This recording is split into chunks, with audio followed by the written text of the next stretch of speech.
Jusqu'à 9h, Good Morning Business. Et à 8h18, mon invité c'est Ayman Ezzat, le directeur général de Capgemini, le nouveau directeur général. Bonjour Ayman Ezzat. Merci d'être avec nous. Alors on avait l'habitude de recevoir Paul Hermelin, notamment avec cette épique acquisition d'Altran, mais ça y est, c'est fait. Maintenant vous avez 270 000 salariés dans le monde et vous êtes aux commandes, Ayman Ezzat. Vous avez traversé une zone de turbulence inouïe parce que vous étiez dans le back-office de tout ce qui s'est passé pendant cette crise, pendant cette pandémie, pendant le confinement, dans le monde entier. Vous avez dû, avec vos clients, assurer le bon fonctionnement de tous les process numériques, digitaux, d'industrialisation des usines. Ah, tout à fait, on a dû basculer nos employés en quelques jours d'un travail pratiquement au bureau, puisqu'on était à très peu en télétravail, on était à moins de 15%. Ouais. On a basculé à 97% en 3-4 semaines. Y compris en Inde, on a quand même des gros soucis sur le fait est-ce que le réseau indien allait tenir. Oui, parce que nos clients ont discuté du fait est-ce que le réseau indien va tenir. Parce avec des centaines de millions de salariés qui passaient en télétravail. Tout à fait, mais ça a tenu. Donc ça, c'était quand même le plus haut risque. Et dans les pays où il y avait de la réticence des managers justement à passer en télétravail, en 72 heures en France, par exemple, on est passé à 97%. Alors qu'on avait beaucoup des managers qui disaient ça ne marchera jamais. Et vous avez vu, là maintenant, on est revenu à 15% de télétravail à la rentrée. Bon, c'est plus qu'avant, mais c'est quand même beaucoup moins. Les entreprises restent encore très réticentes à accepter que leurs salariés restent chez eux. Ils disent on manque de convivialité, de brainstorming. Selon vous, elles se trompent ou pas? Écoutez, nous, on est toujours à 90% au niveau mondial. Ah ouais. Vous, Capgemini, c'est à 90% de télétravail. 90% au niveau mondial. On est à 98% sur l'Amérique du Nord ou l'Inde, où les gens travaillent principalement confinés, ou en Angleterre. On est monté jusqu'à 75%. On a baissé jusqu'à 75% en France, mais je pense que ça va remonter un petit peu dans l'environnement actuel. Nous, on arrive à très bien fonctionner. Mais c'est vrai qu'on a travaillé justement sur les moyens de comment créer de la convivialité, comment garder l'intimité avec les employés. Si vous voulez, nous, aujourd'hui, on travaille on s'est installé dans ce mode-là. Je ne pense pas qu'on va rester à 90% à vie. Je pense qu'on va beaucoup baisser par rapport à ça.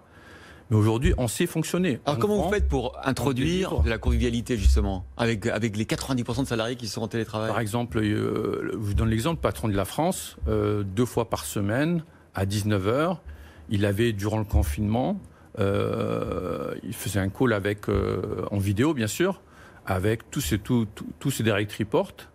Et derrière, il n'y avait pas d'agenda formel. Donc, c'était une discussion, justement, pour savoir qu'est-ce qui se passait. C'est ce que j'appelle un peu ce qui remplace la pause café. Il faut recréer l'informel. Il faut passer un coup de fil à quelqu'un sans qu'il y ait un sujet spécifique, juste pour savoir comment ça va. Il faut recréer un peu cet instant de la pause café où on parle d'une manière informelle, quelques minutes, pour pouvoir justement garder cette convivialité et la créer. C'est vrai que le problème du télétravail, souvent, c'est qu'on a instauré des réunions, des meeting calls tout le temps, en perdant justement ce que vous expliquez, c'est-à-dire cette forme de spontanéité et de caractère informel des rencontres. Tout à fait. Et il faut aussi réduire justement le nombre de calls qu'il y a durant la journée. Il faut créer une discipline. On a beaucoup travaillé là-dessus, sur les processus de comment faire fonctionner ce genre de modèle. Moi, j'ai une task force qui travaille depuis 4 mois justement sur la mise en place d'un modèle futur, en ayant défini en fonction du rôle des employés, de quel métier ils ont, de leur niveau d'expérience, quel est le pourcentage de télétravail qui serait acceptable, qui permettrait de continuer à fonctionner à long terme dans ce modèle-là. Alors, Capgemini, évidemment, vous avez traversé cette crise avec des clients qui, du jour au lendemain, ont mis la clé sous la porte. Ça ne se voit pas trop dans vos résultats parce que il y a l'absorption d'Altran qui compense en grande partie. Mais quand même, vous avez quand même souffert pendant cette crise. Il y a des projets qui se sont arrêtés. Alors, tout à fait. On a eu du jour au lendemain... Je peux vous citer un client qui a dit j'ai renvoyé mes 20 000 employés à la maison, j'ai tout arrêté, donc vous arrêtez tout. Donc on a beaucoup de projets qui ont été arrêtés, on a des projets qu'on a gagnés qui n'ont pas démarré, qui démarrent maintenant. Donc il a fallu pouvoir gérer un peu toutes ces situations avec beaucoup de flexibilité. De l'autre côté, on est arrivé aussi avec des propositions. L'avantage un peu de ce confinement, il y a eu des avantages, on est devenu beaucoup plus proactif. Parce qu'on a dû aller d'une manière beaucoup plus proactive vers les clients pour trouver des solutions par rapport à des problèmes. Ils étaient demandeurs, en fait. Ils étaient un peu dans le désarroi. Tout à fait. Il y avait des besoins. On a pu Alors quand on parle avec les chefs d'entreprise, c'était encore le cas tout à l'heure, ou quand on voit avec nos experts, on dit on a retrouvé 90-95% de l'activité, puis il manque toujours les 5%. Est-ce que c'est ce que vous voyez vous aussi avec beaucoup de vos clients? Alors je ne parle pas des plus sinistrés, on va en parler après, mais cette dernière marche, elle est dure à monter. Ça dépend des environnements. Hein. Donc, je regarde par exemple en Inde, même si on est à 98% en confinement, on est en retour à peu près des niveaux d'activité de pré-crise. Ah ouais. D'accord. En France, on ne l'est pas. On pourra parler de la France. Et pourquoi, selon vous? C'est le pied le plus difficile au niveau en termes d'activité. C'est là où il y a la plus forte chute. Alors, il y a l'environnement, un peu de notre environnement métier. C'est-à-dire, on est beaucoup plus au niveau des secteurs qui ont été affectés. Comme l'aéronautique, bien sûr. Voilà, l'aéronautique, l'automobile, bien sûr. Le transport. Mais je pense qu'il y a une petite particularité française quand même. On a vu quand même un ralentissement qui va au-delà du mix métier. Comment vous l'expliquez, cette particularité, comme vous dites de manière diplomatique? J'ai l'impression qu'il y a beaucoup de gens qui ont posé le crayon. Ah ouais. Voilà. Et qui ont profité. Je vous donne un exemple. Bon, alors je pense que l'amortisseur social était très important en France, il fallait le faire. Mais par exemple, aux Pays-Bas, il n'y avait pas de chômage partiel en dessous, s'il n'y avait pas au moins une baisse de revenus de 20%. Donc il y avait des critères plus durs, ce qui fait que des entreprises qui avaient un peu de baisse d'activité ne pouvaient pas mettre les gens au chômage partiel, devaient continuer à fonctionner d'une manière importante. Donc il y avait quand même des différences entre les pays qui ont fait qu'il y avait plus ou moins de pression sur le retour à l'activité. C'est sans doute pour ça qu'aujourd'hui beaucoup de chefs d'entreprise souhaitent que les salariés reviennent justement dans l'entreprise, alors qu'ils ont peut-être tort parce que la crise n'est pas finie. Alors, la crise n'est pas finie, il y a encore des incertitudes. Hein. Nous, quand on a donné des objectifs maintenant sur 2020, puisqu'on a redonné des objectifs, on a gardé une partie quand même liée à des incertitudes et des reconfinements possibles durant le 4e trimestre. Quels sont vos objectifs là pour l'année? Donc pour l'année, nous on prévoit donc une décroissance organique implicite entre -3 et -4,5 sur l'année. Compensé par l'acquisition d'Altran, bien évidemment. Alors avec l'acquisition d'Altran, on aura une croissance de l'ordre de 14%. Donc évidemment, ça compense fortement sur le chiffre d'affaires. Et on a une réduction de marge opérationnelle de l'ordre de 60 points de base. Est-ce que vous pensez qu'à moyen terme, vous êtes forcément sur un créneau très porteur, la digitalisation, l'industrialisation des process, la numérisation des process industriels.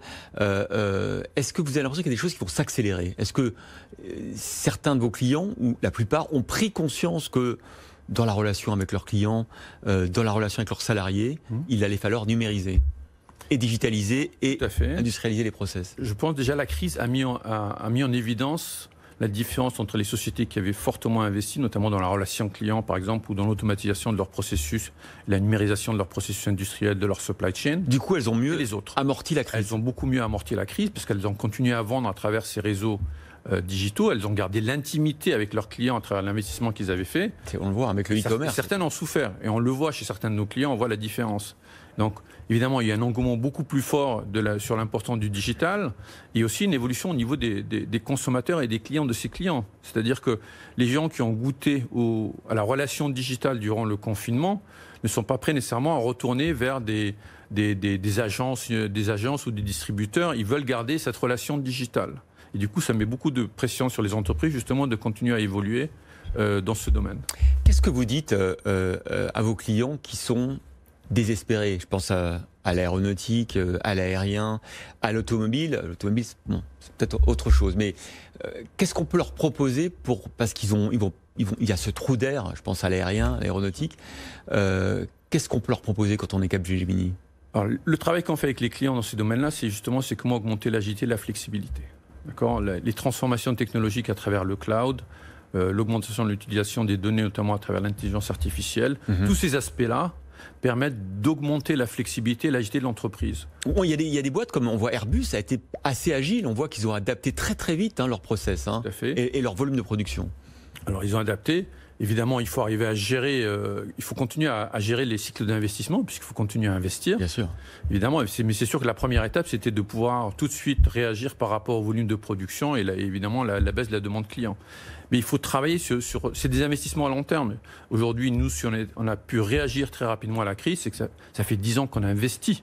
Donc évidemment, on n'a pas de solution à très court terme. On a des solutions en termes de transformation, de réduction de coûts sur lesquelles on travaille avec nos clients. clients pour les aider justement à amortir l'impact économique de la crise. De l'autre côté, c'est travailler beaucoup sur l'agilité et la flexibilité, évidemment, de l'entreprise pour pouvoir répondre à des à-coups en termes économiques qui peuvent être assez importants. Voilà, Capgemini dans les coulisses, sur le back-office de la gestion de ce qu'il faut appeler des cycles dans l'industrie notamment. Merci à Ayman Ezzat, directeur général, d'avoir été notre invité ce matin dans Good Morning Business.